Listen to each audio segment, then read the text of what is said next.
Hello all welcome to our channel. ముందుగా నా channel ఎవరైనా చూస్తున్నట్లయితే సబ్స్క్రైబ్ చేసుకోవడం మాత్రం మర్చిపోవద్దు ఫ్రెండ్స్. ఈ వీడియో ఏంటంటే తొలి ఏకాదశి రోజుది చాలా లేట్‌గా అప్‌లోడ్ చేశాను. ఆ రోజు షూట్ చేశాను వీడియో అనేది. తొలి ఏకాదశి రోజు వినుకొండలోని కొండపైన రామలింగేశ్వర స్వామి టెంపుల్ ఉంటుంది. మేమైతే అక్కడికి వెళ్ళాము.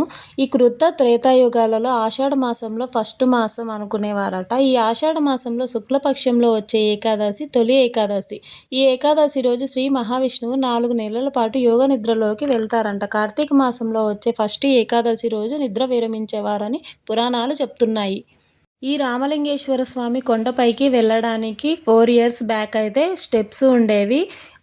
ఆ కొండ దగ్గర నుండి పైకి వెళ్ళడానికి చాలా మెట్లు ఉంటాయి. కానీ రీసెంట్‌గా 2 ఇయర్స్ బ్యాక్ ఘాట్ రోడ్ వేశారు. మనం బస్ స్టాండ్‌కి వెళ్తే కారంపూడి బస్సులు, పిడుగురాళ్ళ బస్సులు ఒక 25, 50 బస్సుల వరకైతే గవర్నమెంట్ అలాట్ చేసింది ఆ కొండ మీదకి వెళ్ళడానికి. ఆ రోజు మెట్ల మార్గం అయితే పడేసి ఘాట్ రోడ్ కట్టారు. ఆ ఘాట్ రోడ్‌లో ఓన్లీ బస్సులు మాత్రమే వెళ్తాయి. ఏ వెహికల్స్ వెళ్ళనివ్వరు. ఎమ్మెల్యే, ఎంపీ అలాంటి ఇంపార్టెంట్ పర్సన్స్ వెహికల్స్ తప్ప మిగతావేవి అలో చేయరు. ఈ కొండ మీద టెంపుల్ అయితే తొలి ఏకాదశి రోజు మాత్రమే ఉంటుంది. జనాలందరూ ఆ రోజు మాత్రమే వెళ్తారు. అక్కడ తిరునాళ్ళు కూడా చేస్తారు. మిగతా రోజుల్లో అంతగా ఎవరు వెళ్ళరు. ఇక్కడ నడిచి వెళ్ళాలన్నా కూడా ఇదే రూట్‌లో వెళ్ళాలి. మార్నింగ్ టైంలో అయితే బస్సులు ఖాళీగా ఉంటాయి. కానీ 10, 11 అలా అయిందంటే ఇంకా బస్సులు ఫుల్ రష్‌గా ఉంటాయి. ఈ వినుకొండకి ఒక హిస్టరీ కూడా ఉంది. అదేంటో చూసేద్దామా? రామాయణము అందరికీ తెలుసు కదా. ఆ రామాయణంలో రావణాసురుడు సీతమ్మ వారిని అపహరించి తీసుకెళ్ళాక శ్రీరాముడు సీతమ్మ వారి జాడ కోసము వెతుకుతూ ఉండే ప్రయత్నంలో ఈ కొండ మీద వచ్చే సేద తీర్చుకునేవారట. సీతమ్మ వారు కాపాడండి కాపాడండి అని అరుస్తున్నప్పుడు ఈ కొండ విని శ్రీరాముడికి సీతమ్మ వారి జాడ చూపిస్తుందట. అందుకే ఈ ఊరికి విన్నకొండ అని పేరు వచ్చింది. దీనిని రాను రాను వినుకొండగా మార్చారు. అలా వెళ్ళి సీతమ్మ వారిని తీసుకొని తిరిగి వెళ్ళే సమయంలో ఈ కొండకి మరలా వచ్చి రామలింగేశ్వరుని ప్రతిష్ఠ చేశారు అంటారు. ఆయన ఈ విధంగా ఈ ప్రయాణం అయినటువంటి ప్రదేశ ప్రాంతాల్లో కూడా కేదార్నాథ్ నుండి రామేశ్వరం వరకు కూడా ఒక మార్గాన్ని నిర్మించారు. ఆ మొత్తం 9 శివలింగాలు పెట్టి ఉన్నారు. ఆ 9 శివలింగాల్లో మన వినుకొండ ప్రాంతంలో గల దిగ్విజయమైన రామలింగేశ్వరుని యొక్క చరిత్ర కూడా చెప్పబడి ఉన్నది. ఇక్కడ వెళ్ళే ఘాట్ రోడ్లో ఓల్డ్ బస్సులు అయితే ఆగిపోతున్నాయి. ఓల్డ్ బస్సు ముందు చూస్తున్నారు కదా, అది వెళ్ళిపోవట్లేదు, ముందుకు వస్తుంది. ఇంజన్ ముందుకు వెళ్ళట్లేదు. వాళ్ళు వెనక రాయి పెట్టి కదిలిచ్చారు. అప్పుడు ముందుకెళ్ళిపోయింది. ఇంత కష్టంగా వాలుగా ఉంటుంది రోడ్డు. మేమైతే వినుకొండ మా అమ్మ వాళ్ళ ఇంటికి వెళ్ళాము తొలి ఏకాదశి పండుగ రోజు. ఇక్కడ నడిచి వెళ్ళే వాళ్ళు కూడా ఈ రూట్లోనే వెళ్తుంటారు. అందుకే మేమైతే మా పెళ్ళైన కొత్తలో వెళ్ళాము. అప్పుడు ఆషాఢ మాసం వచ్చింది కదా, అప్పుడు వెళ్ళాము. తర్వాత మళ్ళీ ఇప్పుడే వెళ్తున్నాము. మేము అప్పుడు వెళ్ళినప్పుడైతే మెట్ల మార్గమే ఉండేది. ఓన్లీ బస్సులు అవేమీ ఉండేవి కావు. బస్సులు అయితే ఇక్కడి వరకు స్టాప్ చేస్తారు. ఒక 1/2 కిలోమీటర్ వరకు మనం నడిచి వెళ్ళాలి.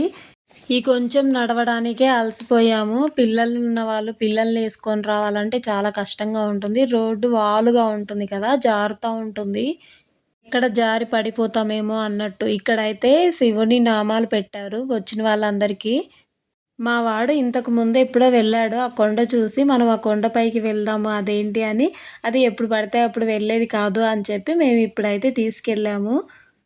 చాలా బాగుంది, మంచి వాతావరణం. ఆ కొండపైన అసలు ఎంత గాలి వస్తుందంటే వీడియో తీయడానికి కూడా ఎక్కడ మొబైల్ కింద పడిపోయిద్దో అన్నట్టు.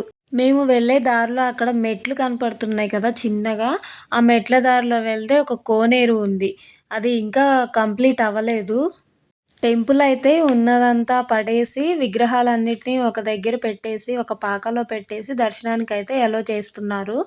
గుడి కొత్తగా కట్టడం స్టార్ట్ చేశారు. బాగా కడుతున్నారు ఇప్పుడు. మేము అక్కడికి వెళ్ళి దర్శనం చేసుకొని అయిపోయిన తర్వాత కొండ మొత్తం తిరుగుతూ ఉన్నాము. అన్నీ పెద్ద పెద్ద గుహల్లాగా ఉన్నాయి. ఆ గుహలలోనే ఇంతకుముందు సీతమ్మ వారు పాదాలు ఉండేవి అని చెప్పేవారు. ఇక్కడ నుండి వినుకొండ వ్యూ అంతా చాలా బాగా కనపడుతుంది. నా వీడియోస్ చూసే వాళ్ళందరూ please do subscribe my channel. Support చేయండి ఫ్రెండ్స్. ఇక్కడైతే చూసారా, అందరూ నడిచి నడిచి అలసిపోయి ఇక్కడైతే కూర్చున్నారు. మేమైతే దర్శనం చేసుకొని బయటకు వచ్చేసాము. లడ్డు ప్రసాదం తీసుకున్నాము. అక్కడ అన్నదానం కూడా ఏర్పాటు చేస్తున్నారు. Morning, evening, afternoon any time అన్నదానం ఉంటుంది అక్కడ. ఆ రోజు మాత్రం మనం ఎక్కడ ఉంటే అక్కడ అన్నదానం జరుగుతూనే ఉంటుంది. అంత బాగా చేస్తారు. ఇంతకు ముందు అయితే అరుణాచలంలో మాత్రమే అఖండ దీపం వెలిగించేవారట. కానీ ఇక్కడ 2 ఇయర్స్ నుండి ఇక్కడ కూడా స్టార్ట్ చేశారు. అరుణాచలంలో లాగా అఖండ దీపం వెలిగిస్తారు. సాయంత్రం పూట 6 తర్వాత అఖండ దీపం వెలిగిస్తారు. సాయంత్రం టైంలోనే ఎక్కువ మంది వెళ్తుంటారు. అప్పుడైతే చాలా రష్‌గా ఉంటుంది. అసలు అంత రష్‌లో ఆ తోపుడులో పడిపోతే అసలు దొరకని కూడా దొరకము. అంత పెద్ద కొండ అది. ఇక్కడ స్వామివారిని మేళతాళాలతో అయితే తీసుకెళ్తున్నారు. ఇక్కడ టెంపుల్ చూడ్డానికి కేవలం వినుకొండ వాళ్ళే కాదు, ప్రకాశం డిస్ట్రిక్ట్, గుంటూరు డిస్ట్రిక్ట్, పల్నాడు అట్లా అందరూ చాలామంది వస్తూ ఉంటారు. మేమైతే ఇంకా కిందకి వెళ్ళిపోతున్నాము. ఈ ఫెస్టివల్ ఒక్కరోజు మాత్రమే ఇక్కడ ఇంత బాగా చేస్తారు. అదే రోజు హోమాలు కూడా జరిపించారు. చాలా అద్భుతంగా ఉంది చూడడానికి. ఆ కొండలు, ఆ ప్లేస్ కానీ ఎంత బాగుందో. మీరు ఎవరైనా వెళ్ళినట్లయితే కామెంట్ చేయండి. వెళ్ళకపోయింటే వెళ్ళి చూడండి ఒకసారి. చాలా మంచి ప్లేస్.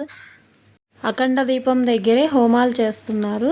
ఆ అఖండ దీపం సాయంత్రం కదా వెలిగించేది. ఆ టైంకి ఇంకా ఎక్కువ రష్‌గా ఉంటుందేమో మరి. ఇప్పుడైతే ఇలా ఉంది. అక్కడ కోనేరు ఉంది అని చెప్పాను కదా! ఆ కోనేరులో అయితే శ్రీరాముడు వారు స్నానం చేసి శివుడికి అభిషేకం చేసేవారట.